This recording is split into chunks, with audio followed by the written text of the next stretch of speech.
Good morning, everybody. It is Tuesday, June 7th, 2022. This is a Commissioners' special meeting at City Hall, Commissioners' Room, second floor. I'd like to call this meeting to order at 9:04 a.m. With that, we will do a roll call. Commissioner Tony Sharp, Here. Commissioner Jay Legree, Here. Commissioner Ed Chernowski is absent. Commissioner Susan Gay is absent. Commissioner Patrick Gossett, Here. Commissioner Tim Bennett, Here. Mayor Stan Mills here. We have a quorum and are able to formally conduct business today. I'd also like to recognize in attendance today is Interim City Manager, Assistant City Manager Evan Miller, City Solicitor Glenn Mandalis, City Secretary Ann Womack, and Lauren Good of Wallace Montgomery, our city planner, as well as our consultant on the CDP. The purpose of this special meeting today is to hopefully finalize any amendments to the draft comprehensive development plan referred to the mayor and commissioners by the Planning Commission on May 13th, 2022, which will be the subject of a public hearing on June 28th, 2022. Support documents as available are embedded in the agenda, available on the legislative portal. Go to the cityofrehoboth.com homepage. In the middle of the right side of the page, you'll find the legislative portal in a little lime green box. Click on that and then search for the meeting date in your meeting documents. With that, again, our goal today is to review the CDP and any changes that stemmed from the last meeting, as well as to review the draft response to the state responding to our plus comments that we received from the state some months ago. With that, Lauren, we'll turn to you to guide us through this today. Great, thank you very much. I guess we can go through this much like we did with draft number 8, just highlighting any changes. So starting with the what we call the upfronts, so where the prior to the table of contents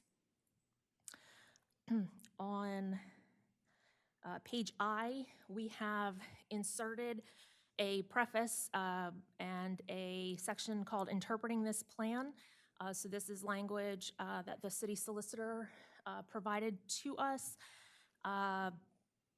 that goes over the interpretation of the comprehensive plans and whatnot.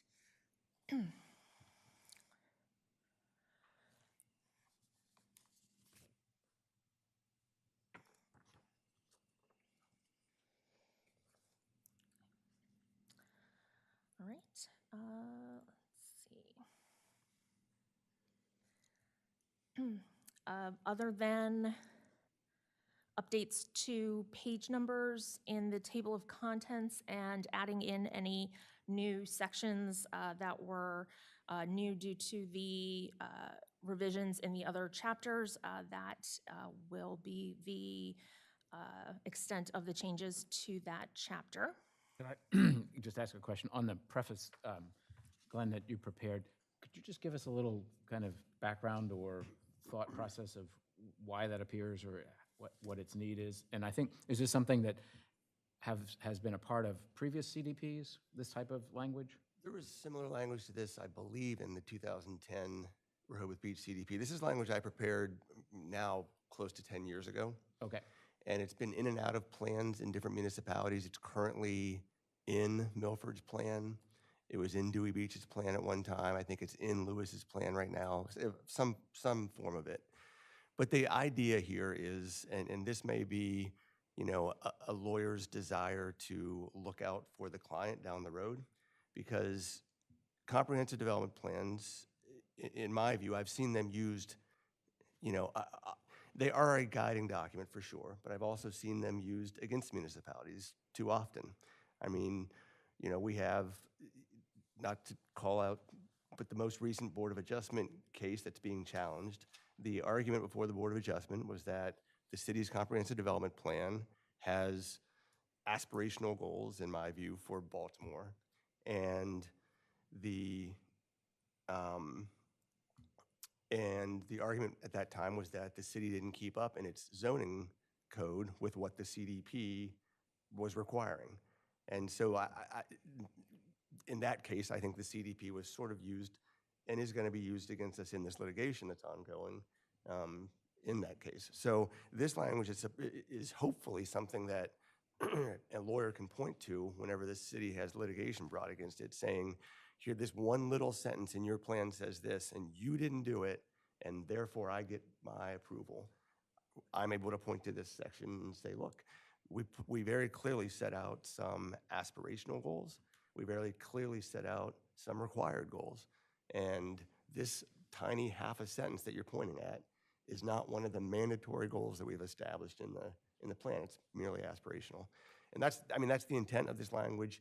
The criticism of this language sometimes is that it's watering down the plan, because now you as a group of commissioners are able to, and I'm just trying to put it all on the table, but you as a group of commissioners are able to say, no, that part of the plan is aspirational. We hope to get to it, but we might not.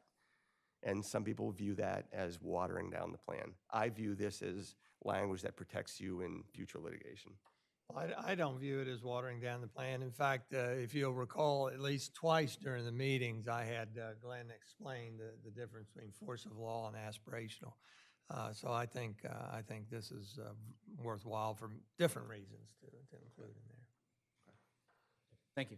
Thank you.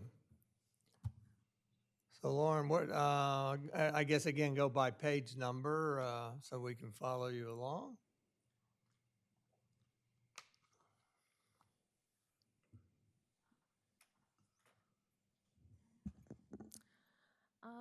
As we go into chapter 1, the only changes to this reflect changes to the goals or action items that we'll discuss in each of those subsequent chapters. So I'd suggest holding off discussion of that Okay, until we'll that time. defer till later. Okay. In chapter 2,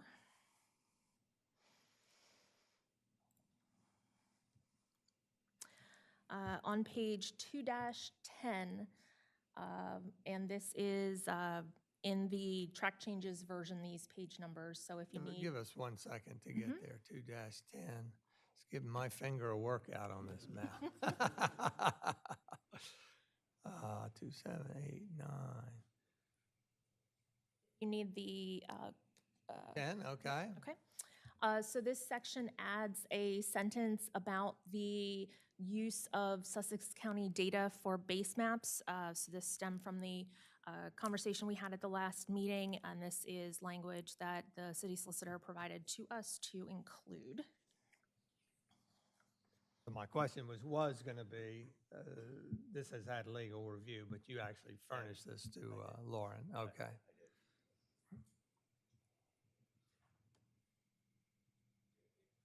Is this referring to all maps within the CDP, or? Well, all the CDP maps use Sussex County's data as a base layer, other than the zoning map. And so yeah, this is intended to refer to all of the maps. And this again is just so if we get in a dispute about property boundaries, Right. we're able to say that appeared in our CDP as a map, but we didn't adopt those as the conclusive maps of the city. And does there exist a map that show those inconsistencies, that sort of internally, if you will? I don't think we have a comprehensive one, but I could be wrong. I mean, the maps within the CDP, pretty much you can see the inconsistencies, right? I think. As far as looking at that against. Yeah, not really. There's not an overlay that shows, I mean, unless you took our zoning map, which we acknowledge in the you all acknowledge in the CDP that it's not been updated for a while. I mean, that map overlaid on a Sussex County base map would show some of the inconsistencies. Okay.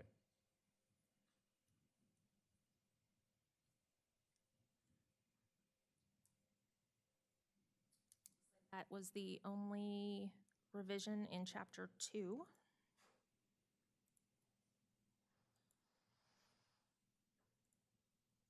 So as we move on to chapter 3. beginning on page 3-9 under neighborhoods. We just changed this language to remove the historical reference and just saying the city is comprised of 7 distinct neighborhoods that are described on the following pages. I have a question regarding that. And this may be overall, so during the public hearing portion of this, if somebody challenges, say, the neighborhoods, does that set us back at all, or can it be changed then, or does that reset the clock if we had to make a change?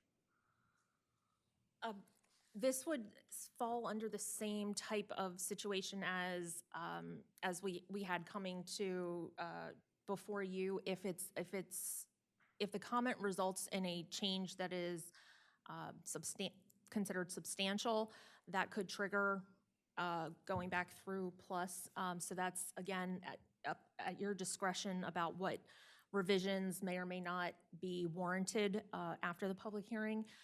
If they are minor in nature, we are able to still incorporate those modifications after you have reviewed and discussed them.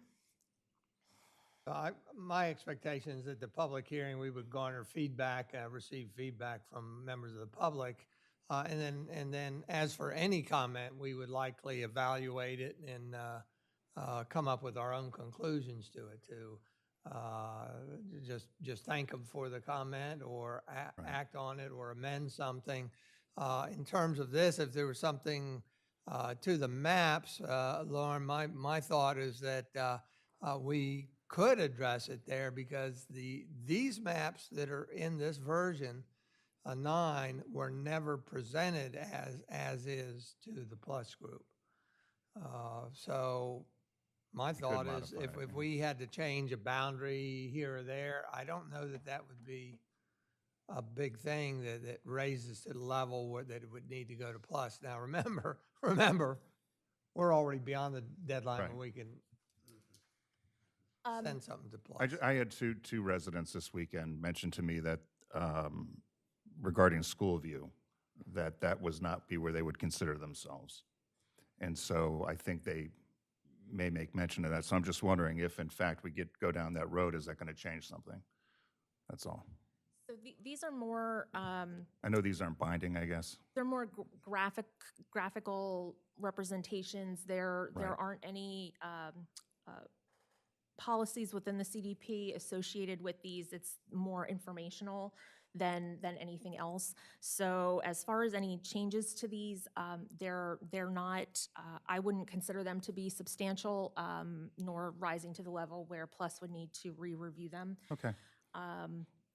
That being said, something like the future land use map, if there were major changes to that, that type of a map is something that could warrant going back through plus. Well, also, I'm very mindful that these maps were all created by 7 of us. And so we have yet to really have public feedback on them. So if whatever the comments are on the maps, my expectation would be that then us 7 would analyze it and come to a conclusion, something, yeah. Commissioner Bennett, are these people that actually live in Schoolview and think they live somewhere else? Well, they live on Silver Lake, and they're apparently starting a Silver Lake Homeowners Association, I guess similar to Country Club Estates. And so the thought would be is that part of that swath that we have named Schoolview, for simplicity, 2, and I think they're not. I think the position that I got in the email was that they understand they're in Schoolview in regards to operations within the city, but they feel they live in Silver Lake and they don't live in Schoolview. All neighborhoods are local. Isn't that the truth? Thank you. Go ahead, Lauren.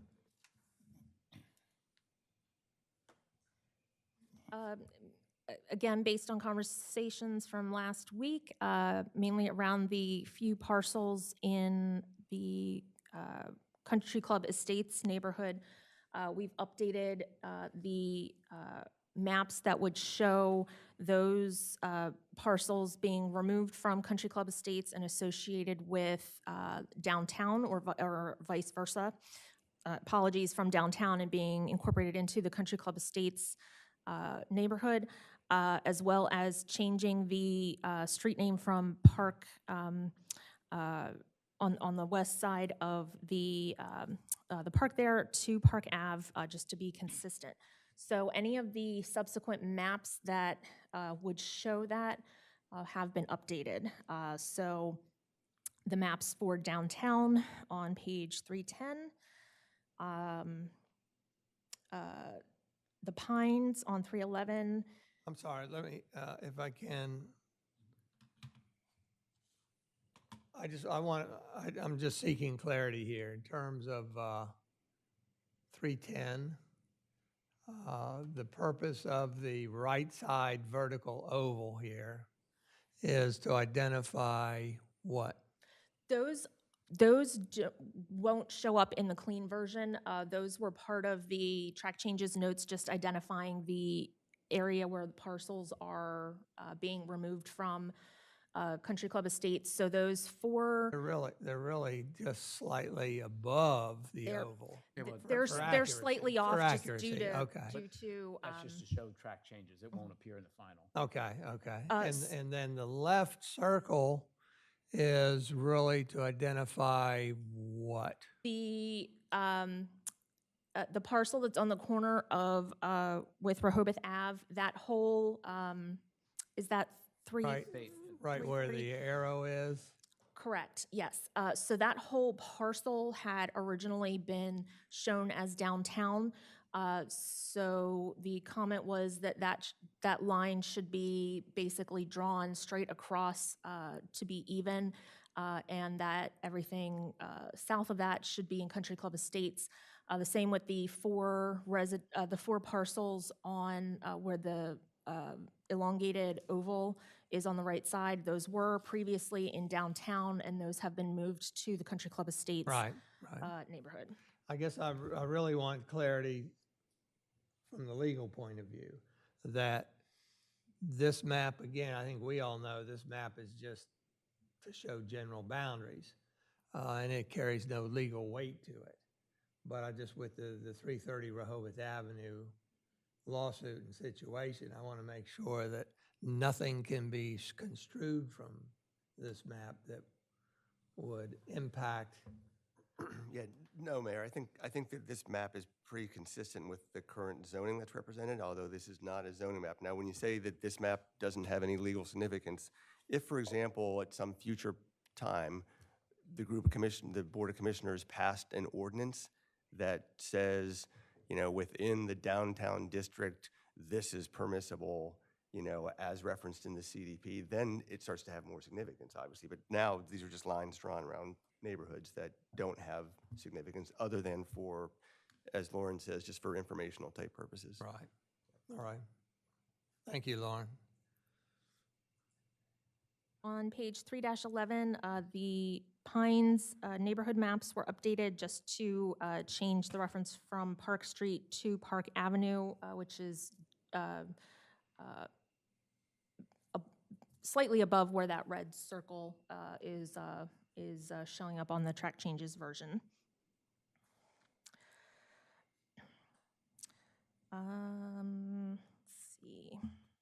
Then we move to the Grove Canal maps on page 3-13. Again, this was just the change to that property on the corner, just moving that into the Country Club Estates. So even though this map doesn't specifically reflect that, because the parcel was shown in a corner of the map, we've updated that accordingly. The Country Club Estates maps on page 314 were updated to reflect what's been shown on the other maps. And then there were no changes to the school view maps. But then again, on South Rehoboth maps on page 3-16, just again, those 4 parcels on Scarborough were removed from downtown and placed into Country Club Estates.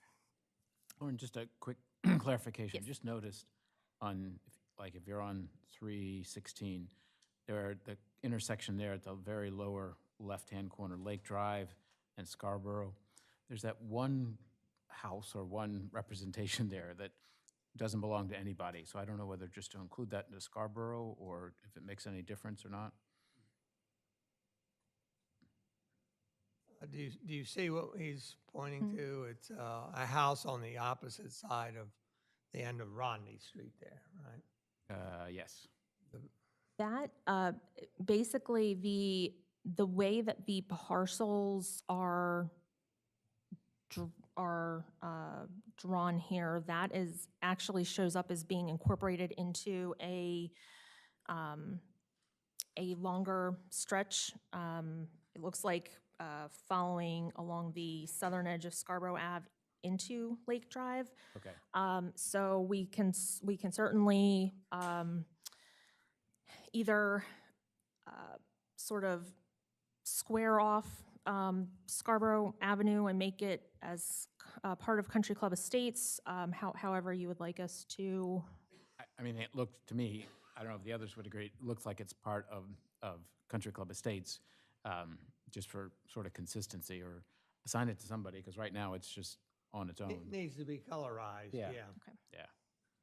And again, the purpose behind these, or where these were generated from, was where am I going? My brain is, the architectural review plan. So these are based on house styles, streetscape, that type of thing. So I think that would probably, again, be included in Scarborough there. So what would be the task to colorize that one parcel, the orange color, to Correct. Yeah. incorporate it into Country Club Estates? Yeah. Would you want to, do you want her to cut it off right below where they show the structure, or extend down along Lake Drive? Because I think, Lauren, what you're saying is that parcel actually is kind of odd shaped and stretches down and around. That's what it looks like. Is that one of the parks? With what's shown, I'm seeing if I can access the county's map viewer quickly and see what it looks like. Well, I would think that you would want to do the entirety of the parcel, even if it curves around the corner. Look at the rest of the Lake Drive and all the parcels. Some of them are on the north side of Lake Drive, and some of them are on the lake side of, so you've got all those areas colorized. Although Just point out over. it's not perfect, because you've got something right here that's white. This parcel extends from here down here. There's a break, and then it connects back to Lake Drive. So it's a very long, slender lakefront. Almost like it's in two neighborhood zones, right? That's what it looks Right, it like. was blank, probably. Okay. That wasn't filled in. Just kind of take the house out. How about that? Who lives there? Right. That is, she just moved to a retirement home about 3 or 4 months ago. I don't know. Would you, Anyway, My would brain's you gone. prefer it be colorized solely in that portion of the land that is west of Scarborough Avenue? But she thinks she owns that property all the way down to where it thins out. She takes care of it. Lauren, do you have the parcel number on that? Yes, it is 334-2005-74.00. Thanks. And across the street is the property owned by Peter Marks, and he takes care of everything down to the water line. I thought he had title to that. I may be wrong.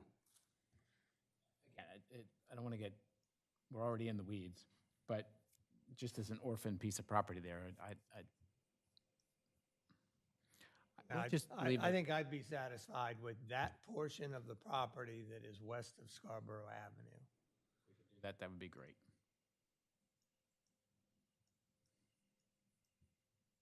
For the purpose of this map, I think that's sufficient. So we will make that change to this map, and then any other maps that show that parcel will be updated. Okay.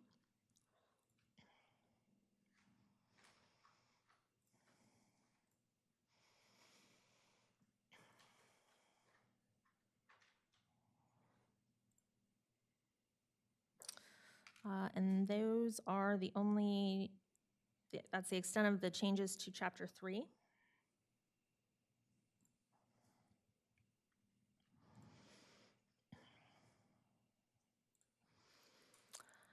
Moving on to Chapter 4.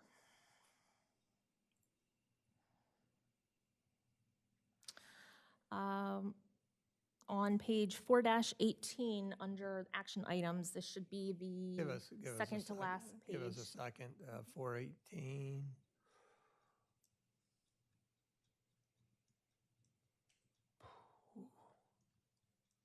Ways to go.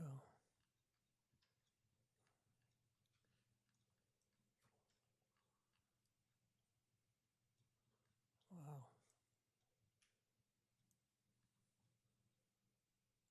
15, 16. 418, everybody there? All righty, thank you. So here, there were a few changes made to these action items. The first was just to strike parcel-based to reflect the review and adoption of an updated official zoning map. And then adding action item B to evaluate the benefits and risks of using the county's parcel data to create a parcel-based official zoning map. And then subsequently, the rest of the action items were re-lettered due to that addition.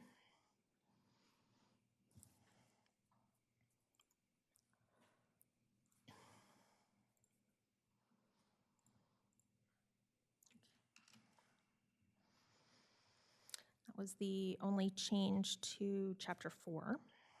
Lauren, I'm sure because of redlining, whatever, but the fonts change, or font sizes change between like Chapter 4, Chapter 5. So I'm sure when you get to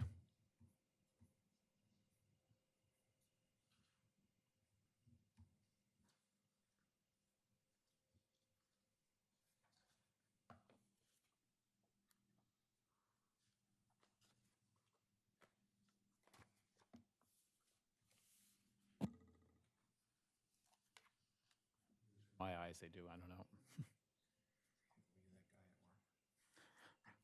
One of them. All of the, I guess, general text should be 12-point font. Okay. But we will double check and make sure that that is correct throughout all of the chapters. Thanks.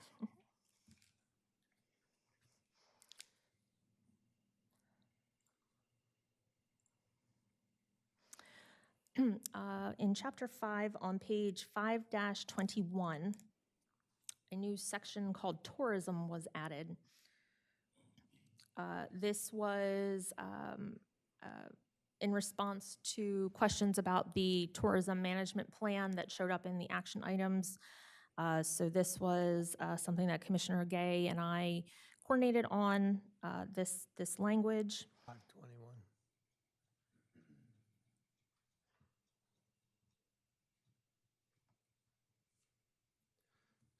Should the title be sustainable tourism rather than just tourism, or?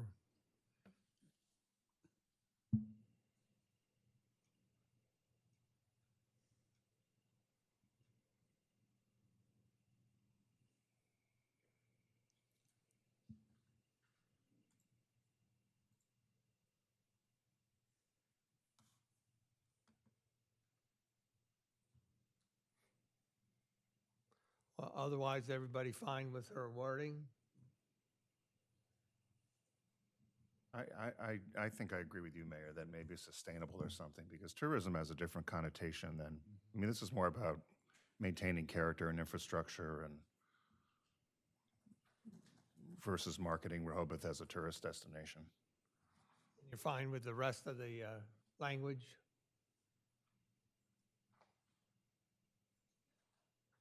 I just think that phrase, Rehoboth Beach is the downtown, is always, I don't know, just kind of hits me wrong. I don't know how else you could express it, and I guess that's a vision that people have, but Where is that? Which paragraph? yeah, it's like right in the middle of this, the indented paragraph, like the third line down. Yeah, that's interesting. I don't know where that generated from, but that's been the butt of jokes for a while. That people, you know, that's not true. In fact, I thought it was Commissioner Gay was one of them that was offended by that statement. So, but she wrote this, right? So I would think we would get significant pushback on that from our residents and taxpayers. Significant. And I don't know why we would walk into that. and so Commissioner Gay wrote this whole thing, correct? Yes, but the italicized indented paragraph is a quote from the 2020 annual report to the Office of State Planning Coordination, quoting that report from Mayor Coons. So that was the language he used as part of that report. I'm sorry, which report and who? Former Mayor Coons, in the submission of the July 2020 annual report to the Office of State Planning. Okay, so it sounds like former mayor contributed that. Well, it says, it does say that there Okay, in the so second paragraph. I concur with Tony's assessment there. I think we ought to condense this and at least remove that reference. I mean, you could certainly do it the other way around. If the public clamors to have something in there about being the downtown, you could always insert it rather than putting it out there like this. If it were to come up, I doubt seriously that it would. So as the purpose of this meeting is to finalize this, can we pause a minute and receive some suggestions on how to modify this? Can we just take out the reference to Rehoboth Beach as the downtown? Can we take out that whole paragraph? Yeah, if you look at the second paragraph, and then the indented quote, the extraction from the letter, the 2020 letter, if we just had the first and the last two paragraphs, would that provide enough information? Read it for clarity, if you would, Patrick. just- the first- Omitting that. The UN World Tourism Organization describes sustainable tourism as follows, quote, "The objective of sustainable tourism is to retain the economic and social advantages of tourism development while reducing and mitigating any undesirable impacts on the natural, historic, cultural, or social environment. This is achieved by balancing the needs of tourists with those of the destination. Sustainable tourism is a key to preserving small-town character and ensuring adequate public utility services and infrastructure." In 2016, Rehoboth Beach hosted a presentation by noted urban planner Ed McMahon, who has written extensively on this subject. McMahon has written that, quote, "Tourism has limits and must be managed." He often cites examples of successful communities that have tourism management plans specifically designed to combat overcrowding. Thus, it is important that the city's CDP include development of a tourism management plan as a recommendation. Okay, so as read, thank you, omitting or deleting paragraph 2 and the indented paragraph number 3. Are we fine with that? I see I'm perfect with that. seeing nodded heads. But I do agree, maybe the header should read sustainable tourism as opposed to just tourism. Okay. Does that work for you, Tim? All right. Lauren, any objections? All righty, thank you.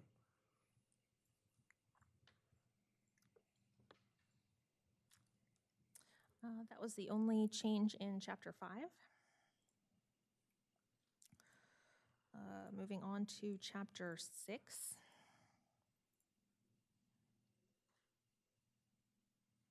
We headed to 6-3. Are. So in the paragraph, I guess the two paragraphs under the table, the information in the first paragraph under the table was updated to reflect 2021 average annual daily traffic estimates or counts provided by DelDOT. And then the paragraph underneath that was added completely just to note that while that AADT figure does incorporate the daily traffic during the seasonal periods, it doesn't as clearly indicate higher levels of traffic that are experienced in the summer months or during events that may occur. We, coordinating with Evan, have requested what is known as seasonal variation traffic data from DelDOT to hopefully provide some more information to address this, or a little bit more insight, so that we could potentially call out either what the city experiences over a few months' time, or a high during the summer months, something like that. We have not received that data yet, and I'm not sure what a timeframe is to reflect. Timeframe's not good, I would say, correct? We're not, go ahead. That's correct, Mayor. So I was in touch with a couple folks at DelDOT on Friday. I'm expecting a phone call back, but I don't know when yet I'll receive that call back, let alone the data from DelDOT. My suggestion is we assume that that's not going to be delivered in time for inclusion here. And because our goal today is to finalize the CDP the best we can with language, if this language is adequate, then I say we leave it in here. If additional data comes in post-fact, then we could create a little addendum that we attach to the CDP, but which is not part of the adoption process. And we can use that for anything else we choose to add at the time. But I really don't want to hold us up on creating a final version that can be presented very soon to the public, because remember, our target date is June 28th for a public hearing. My recommendation then would be to combine, to take the first sentence of that second paragraph shown on the screen and append that to the end of that paragraph above it, and delete the second sentence, additional information is being requested. And then if we get it, as you mentioned, we can incorporate that into an appendix or addendum, however you see fit. That works for me. Work for everybody. All right, thank you, thank you for checking with them. So we still want the information. It's just we know it's going to be delayed. Thank you, Lauren. Question, Evan, do you know, is that something that we could get then on an annual basis going forward? I'm sure we could. I mean, it sounded like in talking with Lauren, it's something that it's just the city has to request it as opposed to a consultant. So Okay, yeah, thank you. certainly.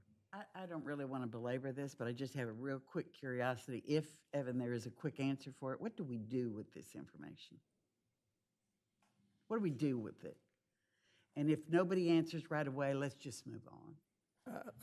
I suggest you ask Commissioner Gay. I think I shall. I don't know. I think I shall, don't because know. opining. How do we use it? Yeah. Opining on things that we don't really have an urgent need for the numbers, I would encourage us to move on. And if I may, I think in part it was trying to clarify that the AADT of just shy of 27,000 vehicles per day, while that is the average over the entire year, doesn't really show the picture of what you can expect, leading up to 4th of July weekend, for example. So just really trying to highlight those differences.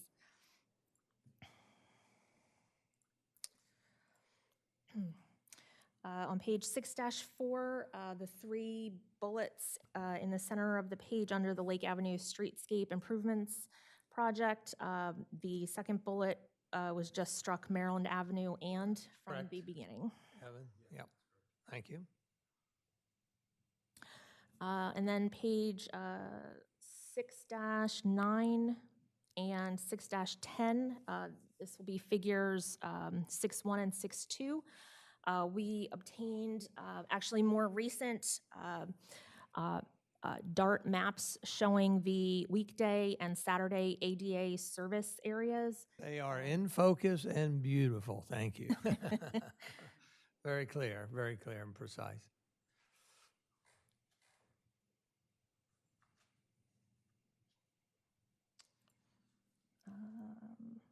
And then on page 6-38, Give us a second here. this is under a section on wastewater initiatives. A question on 623. Would it, Give us a second there, Sure. Patrick. 6:20, 21, 22, 23 evacuation routes? right, is that a map that's produced by the county or? Yes, it is. Okay. Mhm. Your next is 638. Lauren, what was?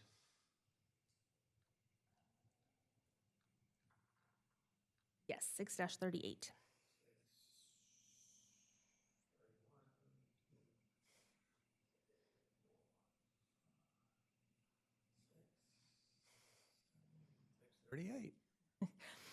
So here we've added 2 paragraphs to reflect the language that reflected the previous discussions with Sussex County. One about the transfer of ownership of the wastewater treatment plant that was didn't move forward, and then again Sussex County approaching the city with a proposal to purchase a portion of the excess ocean outfall capacity. So this was language that the mayor had recommended, and we inadvertently did not have it in the last draft. I think I've provided the foundation, but you helped massage this. Yeah, So I Patrick just had went some in and put input. in Tell us. actual dates so that there were Yeah. a little more specifics. Everybody fine with those 2 paragraphs? They're accurate, Okay. other than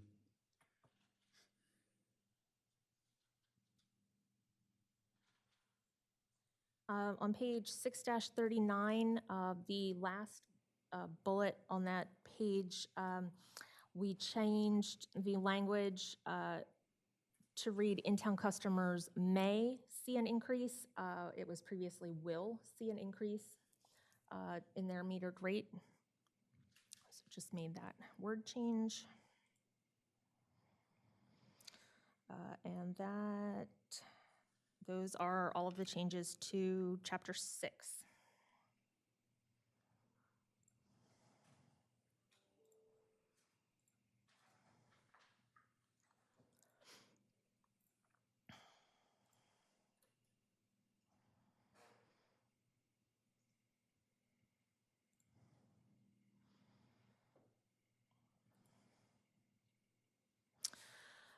In chapter 7, there were a few changes to justification and things of that nature, so just formatting. But on page 7-24, under the section on open space and recreation initiatives, here, since in a previous meeting, we had added citywide park master planning as a project.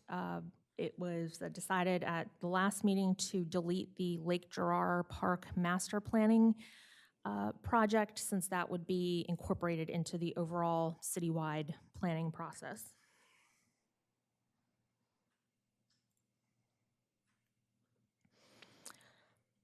And then on page 7-28, action item C, C as in cat, the order of the actions here was just modified. So instead of reading continue to implement and evaluate, it now reads evaluate and implement. So this change we've made here in Chapter 7 as well as in Chapter 8 and Chapter 1.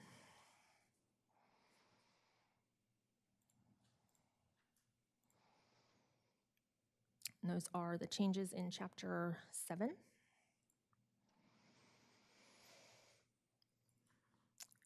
And then in Chapter 8, the changes here just reflect the ones that we've mentioned in each of the previous topic chapters. So they have already been discussed.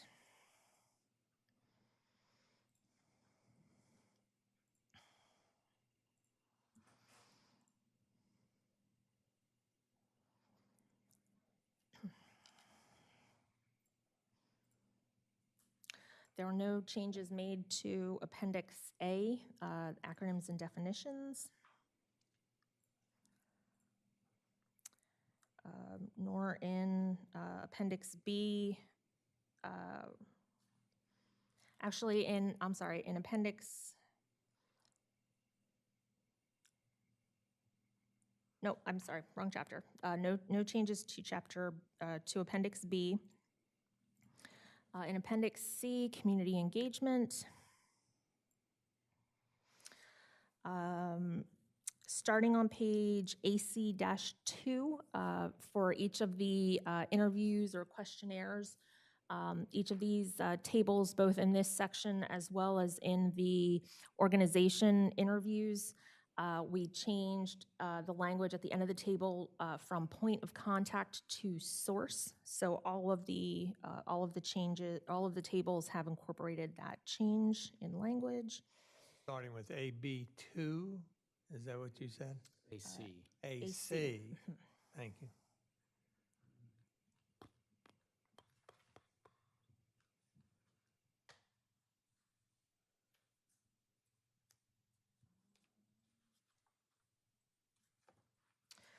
Then on page AC-18, Rachel Macho was able to supply the name of the source of information for Rehoboth Beach Main Street, that interview. So we've updated that to reflect that name.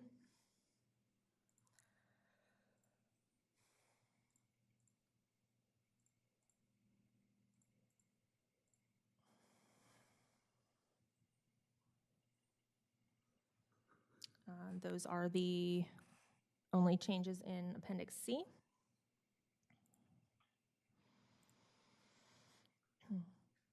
And then for Appendix D, we did not make any changes here. However, the letter, ultimately the letter that you all advised to be the official letter that is in response to Plus review comments, which we'll be discussing momentarily, we will incorporate that into this section. And none of the other appendices, Appendix E or F, have any changes. Very good. So we've accomplished review in entirety of the CDP version 9. And did you want to do anything further before we go to the plus city responses? I'd just like to note that on map 4 zoning, previously we had added the standard footer that we've used on other maps. But here, in coordination with the city solicitor, we've added a note to the bottom of that map that reads, "This zoning map does not depict any subdivisions or lot consolidations that have been approved since its adoption in 2010. Okay.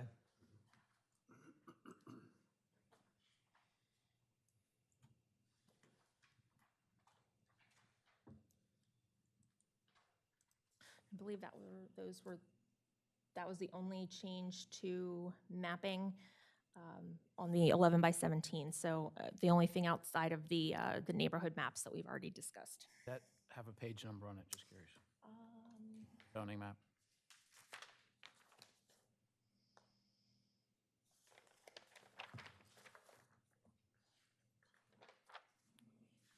I believe it would be 4-21. Thank you. And we'll, for the final version, we'll make sure that the 11 by 17 maps have page numbers added to them. So that is to be added in here. Or is it, if we go to 421, are we going to find it?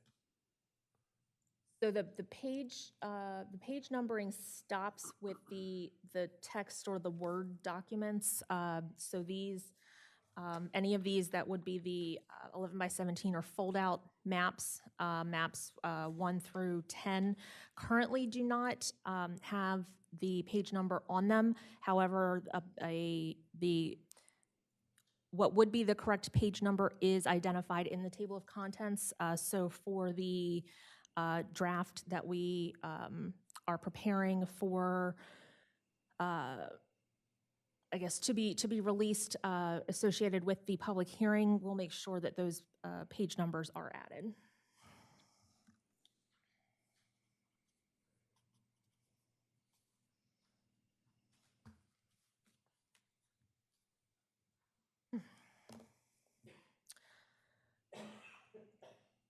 And that is it for the CDP draft number 9. So we have those, just a couple of minor comments that we will go ahead and revise, and then we'll turn that updated draft around to you so it can be posted to the website at your discretion. All right. And how shall we title that? Version 10, dash subject of public hearing on June 28th. Should we identify that all right? So that we know that that's the final version. I think what we would want to do like before is provide the updated red line version, how it's different from 9, or do we just want to go clean?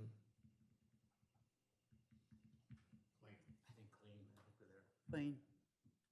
Because unless somebody's been following it every time, the red line version is not going to make any difference to them. So Lauren, if you would, does anybody here want to receive the red line version? I mean, basically it's, what, 8 or 10 things that have been edited. So we're fine on just receiving the clean version 10, subject of the public hearing on June 28, 2022. That's how we'll make it available to the public on the portal. And could someone request a printed copy? I think they would have to, I think they would have to go through and Freedom of Information and pay for it, but I don't know. How do we want to do that? Ann, what do you? They can contact me. And you would provide it free? Yeah. Okay. And what we're going to do is we're going to do double-sided though. Okay. Because that way it won't be near as voluminous. Okay. That all right with everybody? Would it be out of the question, though, to charge $5 or $10 for, I mean, it's a, you know, it's, how many people would? 160 pages. We do the same thing for the budget.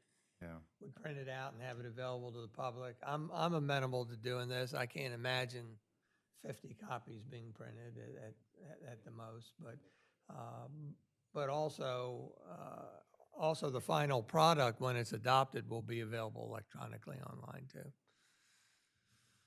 As a file. Electronic file, yeah.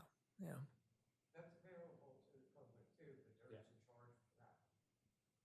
For the file? Yeah, okay.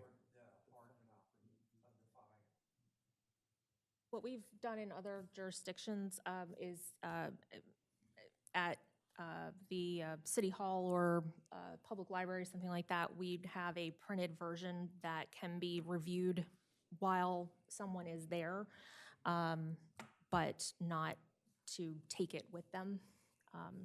I think I'd rather err on making it available to the public for free. That all right? I'm fine. Sounds great. All righty. So we have additional support documents, and that's what we're going to be talking about next.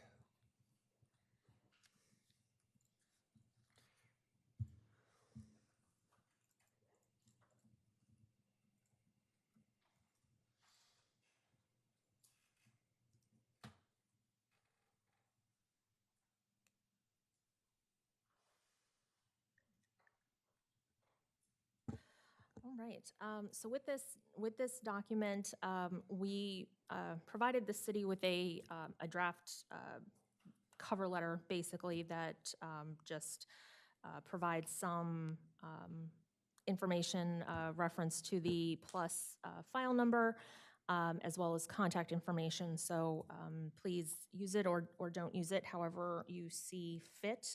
But we just would recommend that some kind of a cover letter be generated to go with the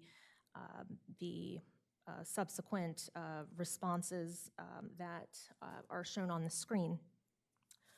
I'm not sure how you would like us to go through these. If you want us to go point by point, we certainly can, or if page by page, and if anyone has any questions or comments. Lauren, we've got 12 pages. We've been successful at looking at individually. If you could just give us the highlights, and we'll kind Okay. of expedite it, give the commissioners opportunity to speak up if they choose. On this first page, we begin with the 3 certification comments that we received.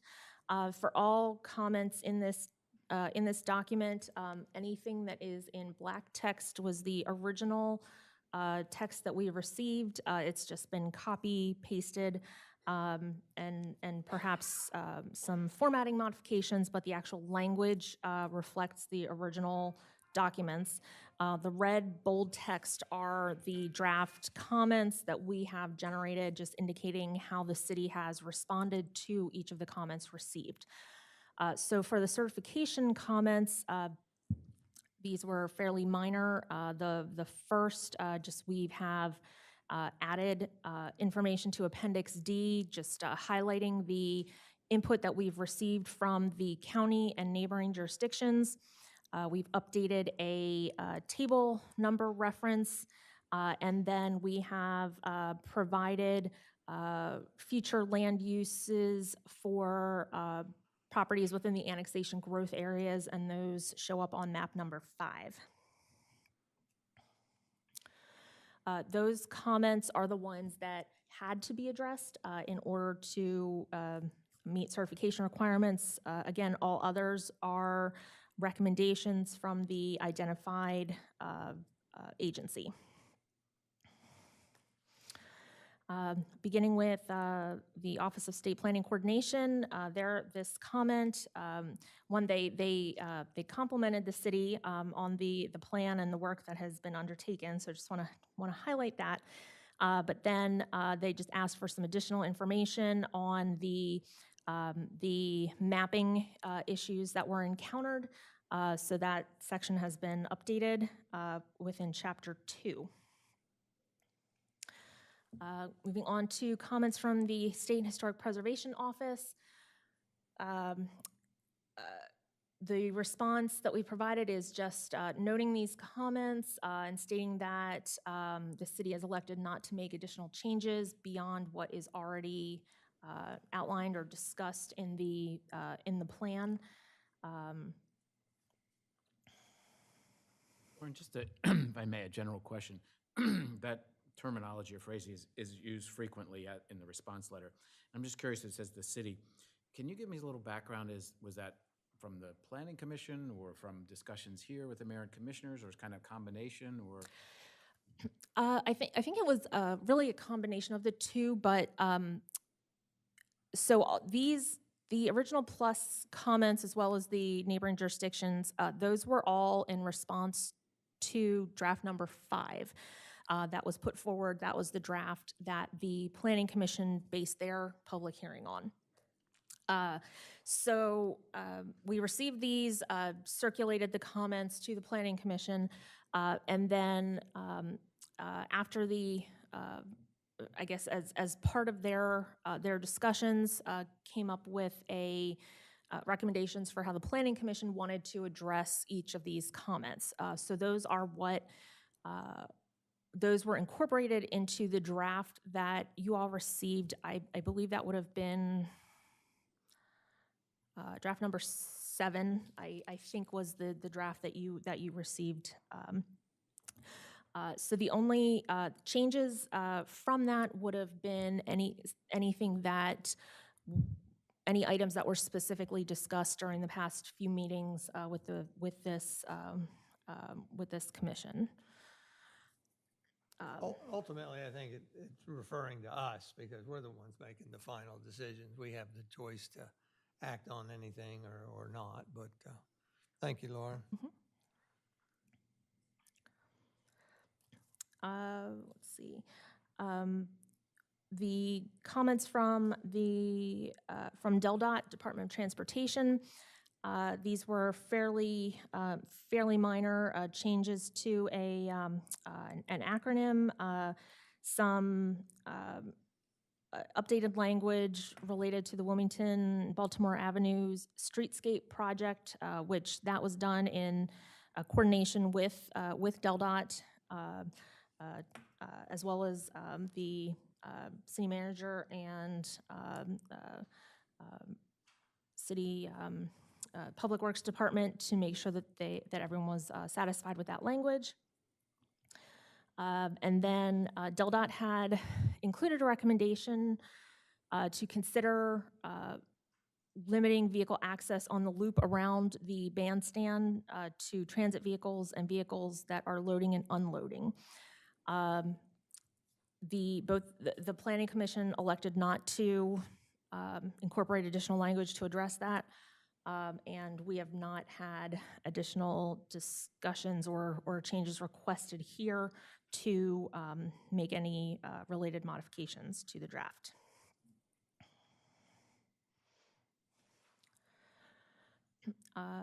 Some comments from DART. Some of these were just more, I guess, a little bit more technical, just the change in the number of routes and whatnot. So all of those identified changes were made. There was also a request to more clearly differentiate that Route 201 is only called the beach bus route during the summer season. So we've updated that as well. They also provided some general comments related to the transit section. Here they had recommended a description of the bandstand stop and general challenges and obstacles for DART at that stop. The previous discussions related to that were really that the previous drafts didn't identify that particular issue, so this was something coming directly from DART. They did not provide additional requested language, any specifics, so previous conversations were just that it was not necessary to include further detail.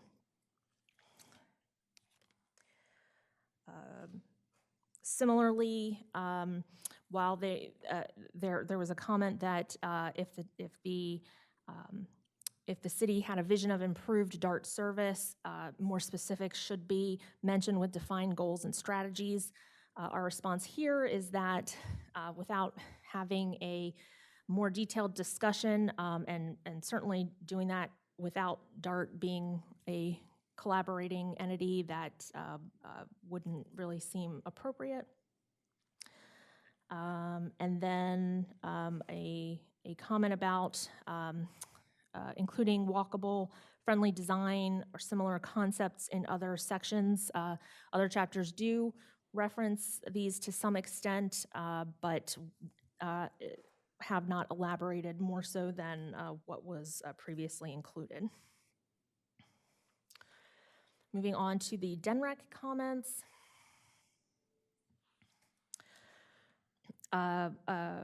Comment on TMDLs, or total maximum daily loads. Here, we've updated the plan to just reflect that TMDLs were established as part of the Inland Bays pollution control strategy, and note that those are updated, identified in a table in Chapter 6. Stormwater management comment was more informational and didn't include any specific recommendations. The comment on wastewater projects just noted that they were recommending a different listing of how projects were portrayed. They're currently listed in the I guess the order that they were developed to show more of a timeline effect rather than starting present day and working backwards.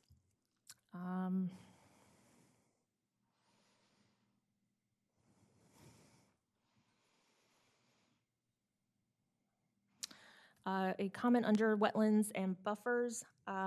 We had discussed this at a previous meeting. The city currently has a regulatory buffer around the lake and has included some language related to buffers around wetlands and water bodies, but additional language reflecting that it was not felt that it was warranted or needed, particularly due to the smaller lot size of many of the parcels that would basically that buffer would envelop the entire parcel at the width that DENREC is suggesting.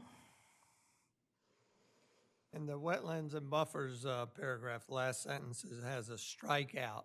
Black indicates that's coming from the plus group. Was that intentional? Did they actually send us a letter with something struck out? Yes, they requested that last sentence in the paragraph be deleted, and we had made that resulting change in Chapter 7. Okay.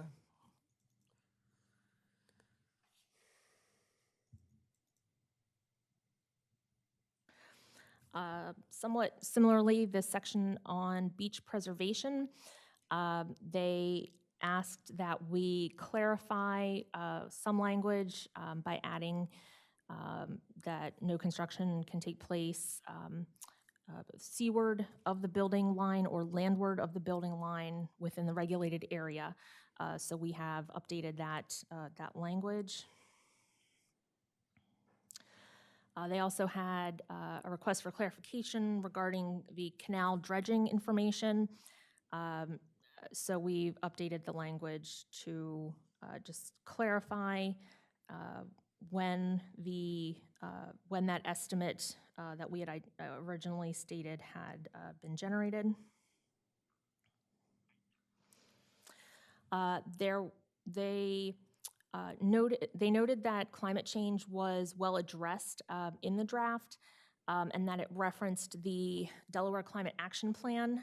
There were no specific recommendations. However, we did just include here a note that the review draft had still referenced the ongoing planning effort, so we had updated the language to reflect that that plan had been adopted in November 2021. And then following up on a conversation we had previously regarding electric vehicles, DENREC was suggesting that milestones be established for when the city's fleet could be transitioned. We note here that those types of milestones haven't been established, So it's premature to include such language in the CDP. And also noted that, as discussed, some types of vehicles aren't available as electric vehicles, and that the city will stay abreast of any state program offerings for funding and transition the fleet as opportunities arise. These are great answers. Whoever's doing these answers, these are great answers. Thank you. Lauren or Evan, I just have a question. On the last sentence there, of electric vehicles from the state. The state anticipates changes to its program offerings as well as the funding opportunities. Any clue as to what that means? Is that going to be enhanced or deleted? Any thoughts? I am not sure off the top of my head. I would expect that perhaps with some of the federal funding legislation that has come out, that there will likely be more opportunities. I don't know for sure. That's certainly something I could look into. Know whether that was a carrot or a stick. So I do recall when we received our first grant through the state for electric vehicles, they were kind of shocked when we submitted for the trash collection vehicle because they're used to actual roadway vehicles, not necessarily these smaller, more compact vehicles. So I think it was an eye-opener for them that there are other opportunities out there aside from just passenger vehicles. So. thank you. Comments from the Department of Agriculture appear to be some standard language that is provided generally for comprehensive plans. A lot of this is more pertinent to areas that actually have agricultural production and things of that nature. So our comment really just reflects that Rehoboth is really a developed community without the presence of agriculture in those forms, and that the recommendations aren't really applicable as they're stated. Comments from the State Housing Authority. They note that they have no issues with the city's position on housing growth, and which is always great to hear. And they also recommended incorporating some additional strategies that they have found to be successful in more resort-type communities. So we have incorporated these with some modifications just to include the consider doing this type language, as well as in the second bullet point, their recommendation is to consider the provision of employee-occupied rental units within commercial and public facilities, including that as a permitted use in the zoning code. So here, this was a conversation with the Planning Commission that the public facility aspect wasn't necessarily as relevant in Rehoboth as it may have been for, say, a state park where a ranger or warden or whatnot may have local accommodations. And that sums up all of the comments from state agencies. The following comments were those that came from the county as well as the neighboring jurisdictions. The first set is from Sussex County. Here, just some comments, suggesting some additional information. They noted that they are working on some legislation regarding workforce housing.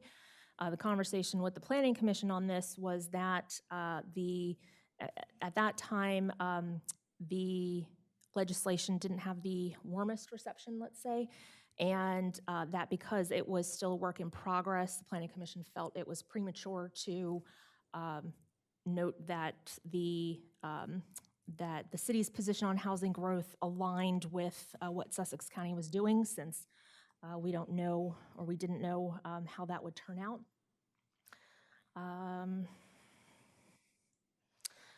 They indicated that they would like the opportunity to update the county maps or coordinate efforts, particularly related to the city boundaries.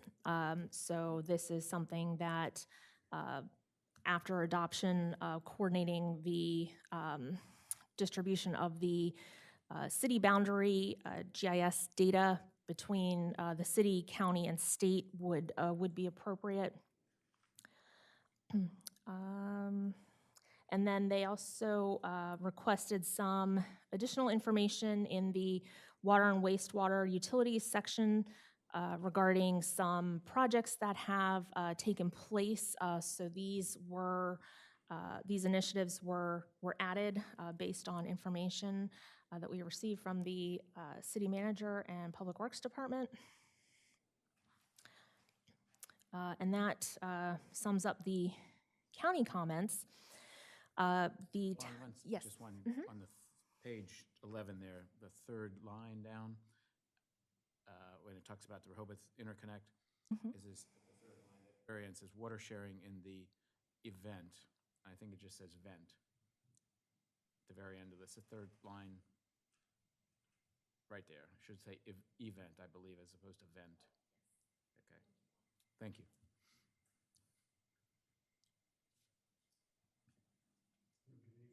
Gossip.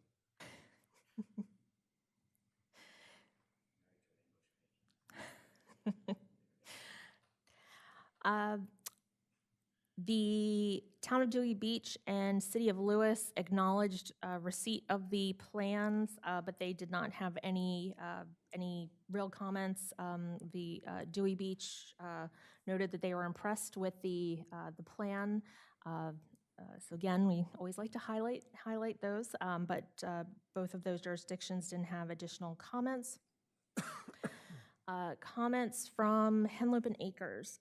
I will, if I may, skip the comment that was provided to us through Glenn Mandalis, and then move on to the rest of the comments here. One of the comments was that they hadn't seen 2020 town-level census data, and wondering what source information is for such items.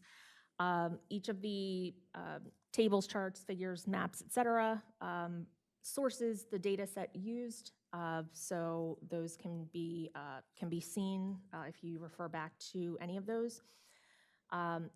Similar to some of the county comments, requesting additional information about some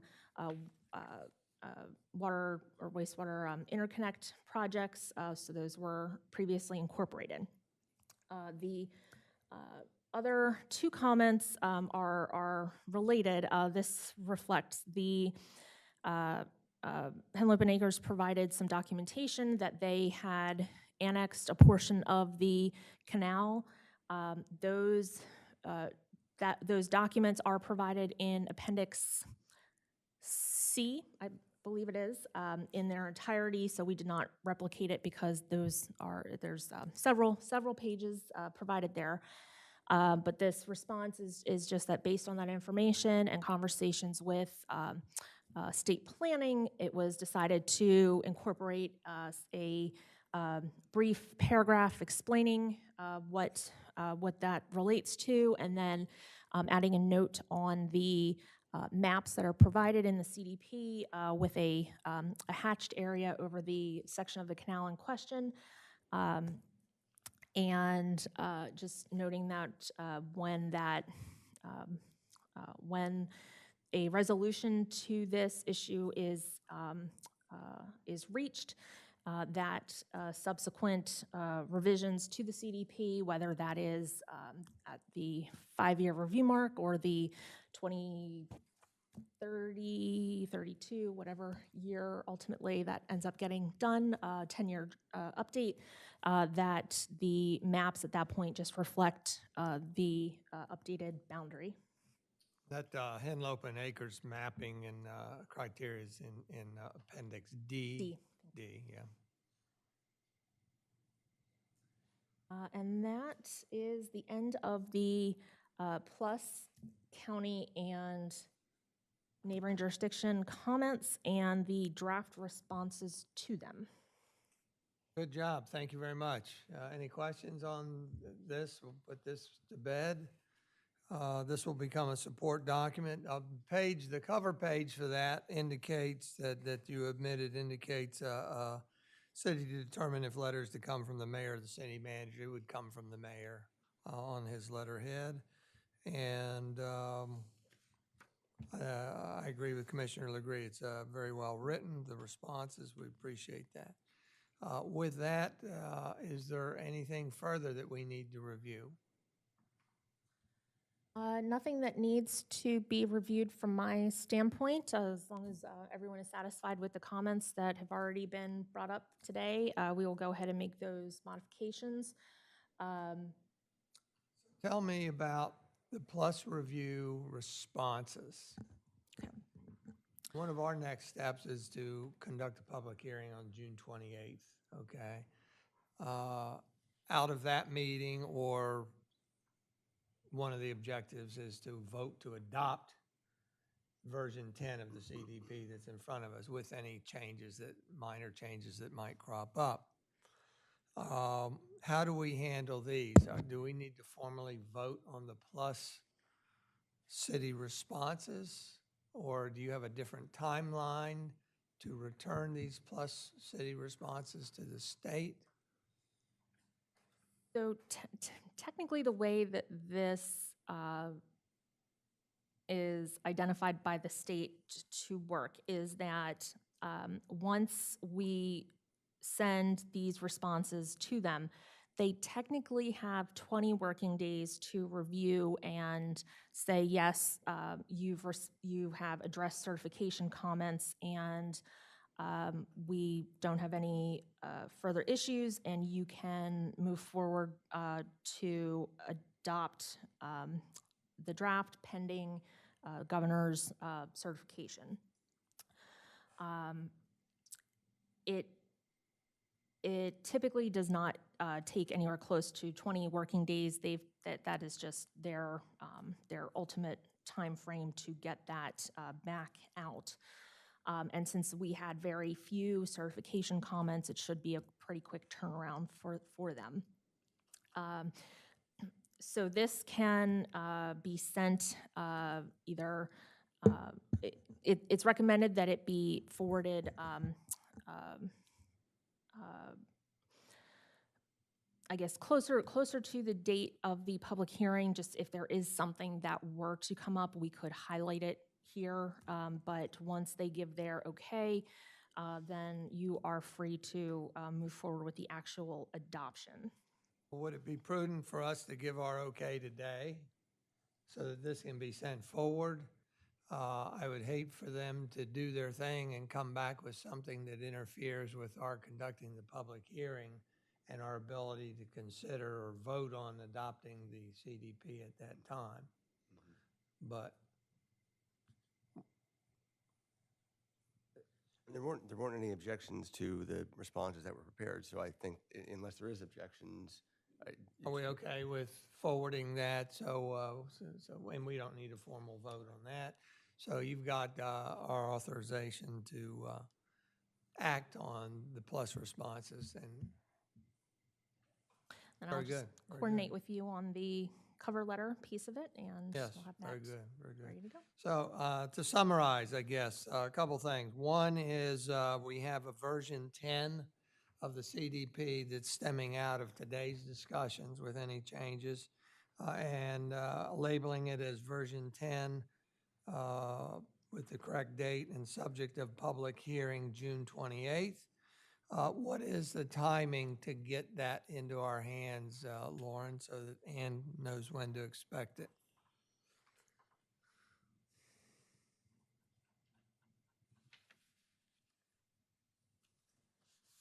We should be able to get these to you no later than Friday morning, but likely before that, if that works. June 10th, Correct. Friday, in the morning, we'll say that would be the target date. The latest, the morning of the 13th, if you would. But that gives us over 2 weeks for our citizenry to be able to read it and study it and have access to it, as well as to come pick it up, a hard copy. So that's number 2. Number 3, out of that public hearing on June 28th, there's several things that can happen. One is we can just listen and we can defer a vote to another date. We can choose to vote right then at the meeting. If something significant comes up that we want to give a little more contemplation to about including it in the agenda, then we may well choose to defer the vote to another meeting. So out of an abundance of caution, don't have to have it, but as an abundance of caution, I would like to schedule either July 6th or July 12th as a backup CDP meeting date. The 12th of July was on the original schedule that I had handed out to everybody, and I think I canceled it just yesterday. But I would like to, say, reinstate that. 'Cause Lauren, you said you're available on the 12th. Glenn, are you available on the 12th? I am. Can everybody else be available on the 12th at 9 a.m.? Again, just in case. Mayor, just out of curiosity, it would not be something we could do at the July workshop that's already on our schedule? No, well, right now, I don't know. I think I have a full workshop agenda. And we don't know, we just don't know how much time we need. And so I'd rather have a special meeting for that purpose. Now, the July 6th is an optional. Are you free July 6th? I'm just trying to get it done in that sufficient time ahead of time so that the public can have it. Are you free on the 6th? If you override my meeting with Matt and Luke Meta, yes. So, yes. Could, you say the workshop meeting on the 5th is full. Could you do a meeting that afternoon? Well, we've got the Stormwater Task Force meeting that afternoon, which, It's 1 to 3.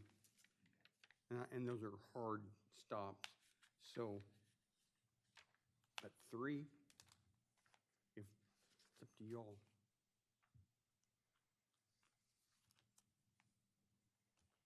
is anybody having trouble with the 12th?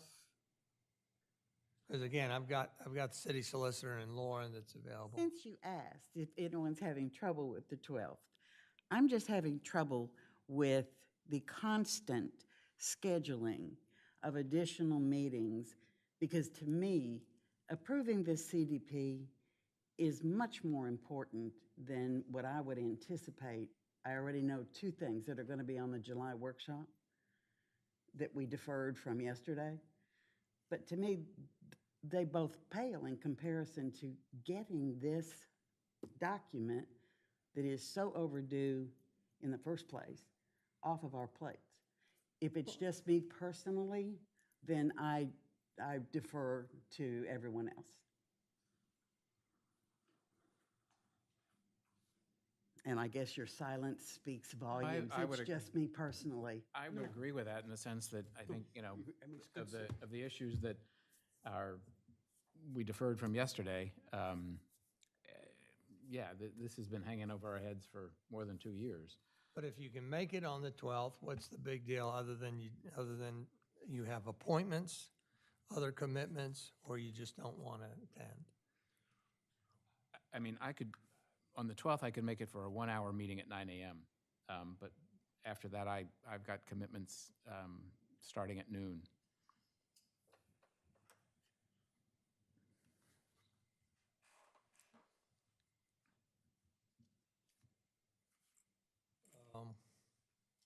I'm thinking, hold on. Again, I gave an alternate date as 6th. Are you available on the 5th? Yes. Maybe what we could do, again, because it's a backup, we may not need it. But maybe what we do is have a 9 a.m. special meeting for the CDP on the 5th, and then our workshop is afterwards. And then if we have to stop to allow the stormwater task force, then we cut our meeting short. I don't want to do that because I've committed to the restaurateurs and the citizenry that we have a certain timeline we're trying to fit, but if, But this is That's what just everybody in case wants. there's something glaringly that we missed from exactly. the public, okay. Exactly. So I would say there's a likelihood it doesn't happen, Right. but we don't know, you know? I mean, we got members of the public come here and they want 4 significant changes. We could probably make the changes right there, but if they were significant, then we might want to contemplate and do a little more research or something like that. So I will go with that plan if that's what everybody wants. I don't like it, but it certainly will get the CDP resolved a week earlier if indeed we need that extra date. And otherwise, I'm going to have to word the agenda so that if that meeting doesn't take place, then the workshop begins at 9 a.m. So we'll work on something. All righty. That would be very helpful. It really would, personally. Well, and I'm going to warn you now, we have a lot more meetings coming up, and then I'm going to talk with you all later, that our schedule is just jam-packed with stuff. And, Evan's looking at 226 plus 20 is 246 potential code changes that we need to address. When are we going to do that? Can we squeeze them in at workshop meetings? Absolutely not. So that's where I see us, we're going to have to continue with special meetings on some kind of schedule to be able to address them. So, Well, I'll have further to say about that. oh, I'm when sure we- you will. Yes. I'm sure you will. Yes, I won't digress today. We can postpone doing everything, not do everything. No, I am not in the camp of postponing. I'm in the camp of the more, and I've asked you publicly before, when were we going to get back to a sense of normalcy with our historical And I couldn't answer you workshops? then, could I? And I can't answer you now, Well, unfortunately. But it but- would be a goal. The fact still remains, and I think there's been a very clear signal that the more we do this, and I'm up for any kind of investment of time that we are appropriately using, but we are telegraphing to many people who might be interested in joining public service that it is just not for them. So I'll talk more about that at another time, but we need to start remembering we need to read the room and read our constituents. So back Well, to you, Mayor. then give me guidance on how to add 3 meetings a month, so, which is what it may take. So we'll talk. Okay. We'll talk. Thank you. Anything else?